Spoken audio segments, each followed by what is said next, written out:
खरगोन के नांद्रा के शासकीय स्कूल से पुरानी और नई पुस्तकें कबाड़ में बेचने के मामले में 2 शिक्षक और भृत्य को निलंबित किया है। खरगोन जिले के महेश्वर तहसील के ग्राम नांद्रा में उस वक्त हंगामेदार स्थिति बन गई जब शासकीय स्कूल के 2 शिक्षकों ने बिना अनुमति पाठ्य पुस्तकें और स्पोर्ट्स सामग्री भंगार वाले को दे दी। रविवार के अवकाश का फायदा उठाकर शिक्षक किताबें भंगार वाले को दे रहे थे। ग्रामीणों ने पुस्तकों व स्पोर्ट्स सामग्री से लदा वाहन पकड़ा और जमकर हंगामा मचाया, जिसके बाद 100 डायल मौके पर पहुंची। ग्राम नांद्रा के शासकीय हायर सेकेंडरी स्कूल के 2 शिक्षकों ने रविवार की छुट्टी का फायदा उठाते हुए एक छोटे वाहन में स्कूल की पुरानी पुस्तकों के साथ 2023-24 की पाठ्य पुस्तकें और खेल सामग्री लोड कर बेचने की कोशिश की, लेकिन मौके पर स्कूल मैदान में क्रिकेट खेल रहे युवाओं ने इस घटना को देखा और ग्रामीणों को सूचना दी। ग्रामीण स्कूल ग्राउंड पहुंचे और वाहन रोककर 100 डायल बुला ली। मौके पर पहुंचे पुलिस अधिकारी हेड कांस्टेबल जितेंद्र सिंह सिसोदिया ने भीड़ से वाहन के ड्राइवर को बचाया। बीच बचाव में कुछ लोगों ने पुलिस कर्मी के साथ भी झूमा झटकी की। पुलिस के साथ झूमा झटकी के बाद मंडलेश्वर थाने से assistant sub inspector Mukesh Yadav, Anurag Singh Tomar सहित पुलिस बल पहुंचा और स्थिति को नियंत्रण में लिया। कॉल आया था साहब कि मेरी गाड़ी रोक ली है यहाँ पे और विवाद हो रहा है। तो मैं आया था साहब, यहाँ आके ग्राउंड में आके देखा तो ये लोग बहुत भीड़ इकट्ठी थी और विवाद कर रहे थे और भी काफी हमको बताई और मेरे से विवाद कर रहे। इन्होंने वो जो एक आरोपी भी है आरोपी समझे जिसने काफी किताब ली उसको खींचातानी कर रहे थे और मतलब जिससे मार साहब ने नहीं बोले भाग गए, बोले मार साहब दोनों चले गए और चौकीदार को अंदर बंद कर दिया है। इन लोगों ने शटल बंद के अंदर बंद कर दिया है और एक 100 नंबर गाड़ी में बिठा रहे थे हम। हमारा सीना झपटी गई मेरे साथ में। कितने यहाँ वालों ने, नांद्रा वालों ने। उनको जानता हूँ मैं, सब नाम से नहीं जानता हूँ, मेरे पास चेहरे से जानता हूँ। वीडियो भी होगा आपके पास में। तो छीना झपटी क्या आपसे कुछ छीना झपटी क्या कर रहे थे? कुछ वो आदमी को उधर बिठाने नहीं लगे, उसको मारने दौड़ रहे थे और मेरा भी हाथ पकड़ के मैं खींच लिया था उधर। जी जी सर, सबसे पहले नाम जानना चाहेंगे हम आपका। मैं शिवशंकर रोपड़े, यही नांद्रा का निवासी हूँ और इस विद्यालय में हम आए, देखा हमने कि ग्रामीणों ने एक टेम्पो पकड़ा है ना, उस पर पाठ्य पुस्तकें पूरी भरी हुई है। स्कूल की पूरी सामग्री है जो कि नवीन सत्र की भी है और पुराने सत्रों की भी है। जिस पर ये मेरे पास एक पुस्तक है जिस पर ये पूरा शासकीय माध्यमिक विद्यालय सील लगी हुई है पूरी बुक बैंक की योजना। हाँ, तो ये विक्रय हेतु नहीं है ना। इसी प्रकार की नवीन पुस्तकें भी सभी वर्तमान सत्र की है। जैसे ये वर्तमान सत्र की पुस्तक है जी, ठीक है। तो ये पुस्तकें पूरी विक्रय के लिए बेची जा रही थी। तो टेम्पो चालक जो था वो गाड़ी भर के ले जा रहा था जी। तो यहाँ पर विद्यालय, आज तो रविवार है जी, तो रविवार के दिन विद्यालय बंद रहता है, परंतु यहाँ का जो चपड़ासी उस्मान ने ताला खोला और ये सारी पुस्तकें दी। अब वो बता रहे हैं कि किसके कहने पे दी, अब वो बताएंगे कि किसके कहने पे दी। वैसे तो ये जो पुस्तकें हैं, जो विद्यालय की जो सामग्रियाँ है, जब इनको अगर कहीं बाहर बेचा जाता तो उसके लिए तो सबसे पहले इसको राइट ऑफ होना जरूरी होता होगा। तो ऐसा कुछ कलेक्टर के परमिशन के बिना ऐसा कुछ लेटर वगैरह किसी ने अभी तक दर्शाया आपको?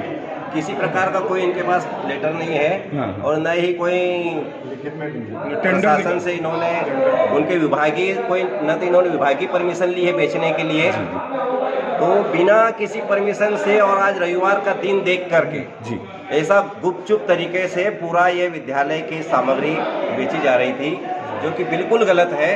क्योंकि विद्या के मंदिर में यदि इस प्रकार की शासन इस प्रकार की पुस्तकें देती है बच्चों को पढ़ने के लिए कि बच्चे इनको पढ़े, परंतु ये उनको न देते हुए इस प्रकार से बेची जा रही थी। बहुत ही दुखद घटना है। जिले का फोन आया कि आप नांद्रा में जो घटना घटित थी उसके वहाँ जाकर देख लो। तो मैं इस उद्देश्य से यहाँ पर आया हूँ।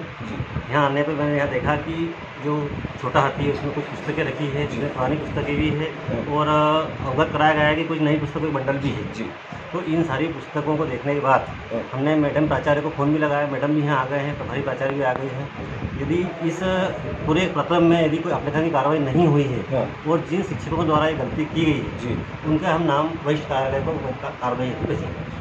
और किसी प्रकार की कोई FIR वगैरह दर्ज करवाने या संबंधित जो गाड़ी लेके आया तो उस संबंध में भी कुछ जो भी नियमानुसार कार्रवाई होगी वरिष्ठ कार्यालय के निर्देश के अनुसार हम करेंगे।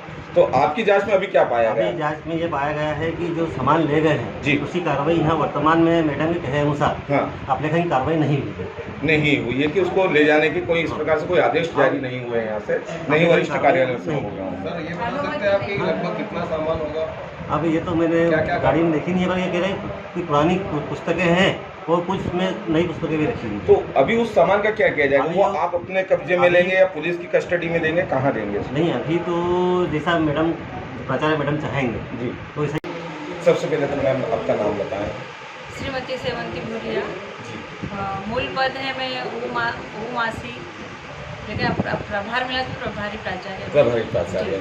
तो मैम जो अभी यहाँ पर एक घटनाक्रम बना है कि स्कूल के कुछ स्पोर्ट्स का सामान प्लस कुछ किताबें जो बच्चों को पढ़ाने के लिए, बच्चों को दी जाने के लिए आती हैं, वो किताबों को बाहर ले जाने का मामला जो सामने आया है, उस संबंध में आप कुछ बताएं। सर मैं तो 2 दिन मतलब अवकाश पे रही हूँ, जी। क्योंकि मेरे परिवार में दुखद घटना हुई थी। इस दौरान मैंने श्रीमती प्रमीला वर्मा वो मासी को मैंने 2 दिन का चार्ज दे रखा था। अब इनको किसी ने सूचना नहीं दी, प्यून ने भी नहीं दी कि क्या घटना घट रही, और इस बीच मतलब मेरे पास पूरे साल भर में प्रभार संभाले तो मुझे भी कुछ सूचना नहीं थी। और इस बीच इन्होंने आज संडे को मतलब कार्यालय बंद होते हैं, उसके बाद भी प्यून ने कोई सूचना नहीं दी। सर अचानक मुझे मतलब ऐसे मतलब सूचना मिली कि स्कूल में ये मतलब काम चल रहा है, पुस्तकें बेच रहे हैं।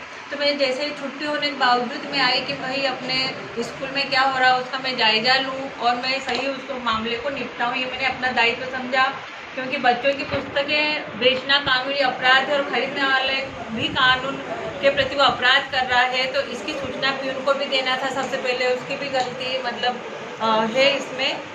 और मैडम को भी बताया नहीं गया कि भाई इस प्रकार का काम यहाँ हो रहा है।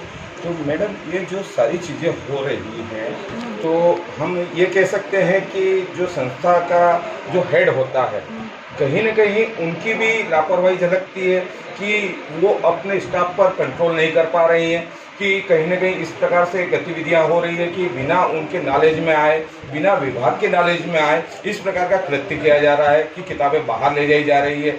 या तो आपका पूरा स्टाफ पे कहीं न कहीं कंट्रोल नहीं है कि आपको कोई जानकारी उपलब्ध नहीं करवा रहा है। कोई बेचना ही है, मुझे पता था कि पुरानी जो पुस्तकें थे 10 साल पूर्व वो बेचना है, पर आज नहीं बेचना, कब बेचना है मतलब एक सबका सहयोग और लिखित में लिया जाता है सर। तो ये तो राइट ऑफ के आपने क्या ये जो किताबें बेचना थी आपको, तो क्या इसके लिए राइट ऑफ लेटर आया आपके पास कि इसको राइट ऑफ कर दी गई है? तो फिर इसको कैसे बेचने का निर्णय हो रहा था ये कि इसको बेचना है तो बाद में बेचेंगे कि कब बेचेंगे, कैसे हो रहा था ये निर्णय?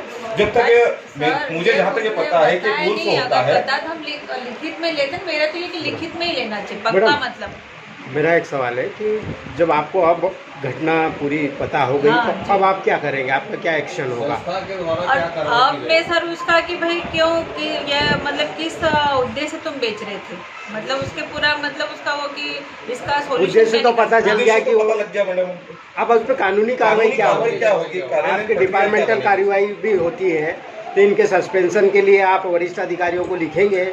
लिखेंगे और उनसे भी भाई किस वजह से आप उनसे मैं पूछूंगी कि भाई आप किस उद्देश्य बिना पूछे आप इस प्रकार का कृत्य करते हैं। उद्देश्य तो मैडम सारे ग्रामवासी भी बता रहे हैं, सभी लोग दिखा रहे हैं कि यहाँ से उद्देश्य तो स्पष्ट हो गया है कि किताबें बाहर जा रही है तो किसी अच्छे उद्देश्य के लिए तो नहीं जा रही है। तो ये तो उद्देश्य तो स्पष्ट है, लेकिन हम ये जानना चाह रहे हैं बुलाओ ना, मैं तो उसमें इन्वॉल्व हूँ। कसरावत से जाहिद अजमेरी की रिपोर्ट।